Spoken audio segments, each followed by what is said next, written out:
రెడ్డి గారు, లక్ష్మణ్ రావు గారు, బీటీ నాయుడు గారు, వెంకటేశ్వర్ల గారు ఇష్యూ గురించి మాట్లాడారు అధ్యక్ష.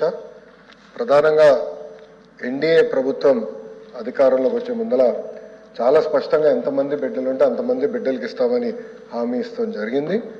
ఆ హామీకి మేము కట్టుబడి ఉన్నాం. రెండో అంశం అధ్యక్ష, అందుకే గైడ్ లైన్స్ రూపొందించడానికి కొంచెం సమయం కావాలని అడిగాం. నేను కూడా ఇది కొంచెం సీరియస్గా తీసుకుంటున్నా.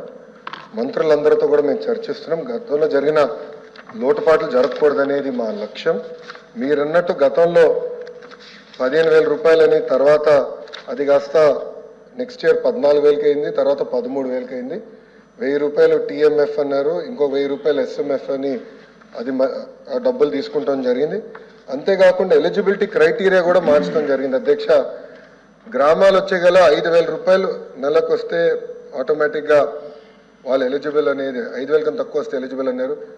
అట్లా మళ్ళీ దాన్ని మార్చారు.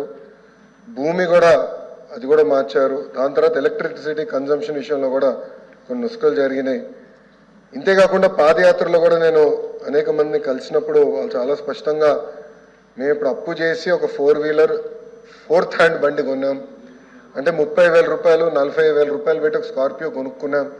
ఇమీడియట్గా తీసుకున్న వెంటనే మా తెల్ల కార్డు పోయింది, దానివల్ల మాకు రావాల్సిన సంక్షేమ కార్యక్రమాలన్నీ పోయినాయని వాళ్ళు నాకు చెప్తాం కూడా జరిగింది.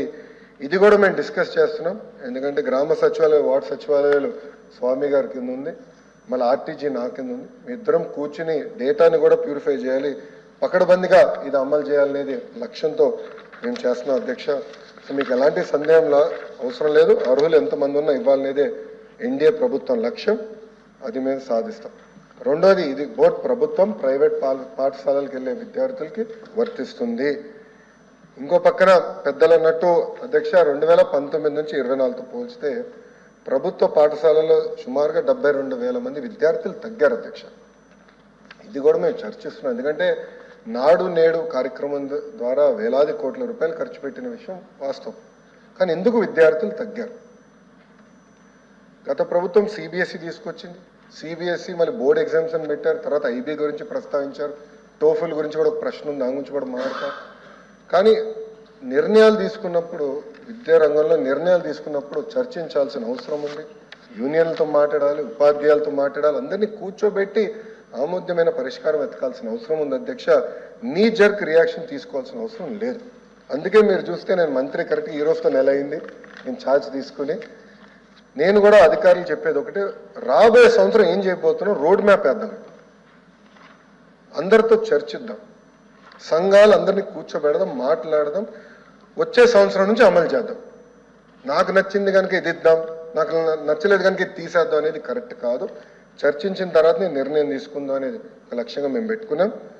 పెద్దలు వెంకటేశ్వర గారు అన్నట్టు వాస్తవం, ప్రభుత్వ పాఠశాలలో అడ్మిషన్స్ తగ్గుతున్నాయి అంటే ఎలాంటి సందేహం లేదు.